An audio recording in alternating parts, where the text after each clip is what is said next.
আপনারা ইমাম খতিব মুয়াজ্জিনদের জন্য সার্ভিস রুল প্রণয়নের দাবি জানিয়েছেন। আপনাদের এই দাবিটি অত্যন্ত যৌক্তিক।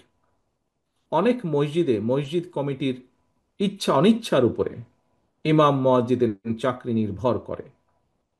আমি মনে করি এটি হওয়া উচিত নয়, এটি হতে পারে না। এটিকে আমি ইমাম মুয়াজ্জিনদের বিরুদ্ধে অন্যায্য আচরণ বলে মনে করি। ইনশাল্লাহ, আল্লাহর রহমতে বিএনপি রাষ্ট্র পরিচালনার সুযোগ পেলে সার্ভিস রুল প্রণয়নের ব্যাপারে অগ্রাধিকার ভিত্তিতে বাস্তবায়নের উদ্যোগ বিএনপি সরকার গ্রহণ করবে ইনশাল্লাহ। উপস্থাপিত অন্যান্য দাবিগুলো বাস্তবায়নের জন্য কার্যকর উদ্যোগ বিএনপি সরকার ইনশাল্লাহ গ্রহণ করবে।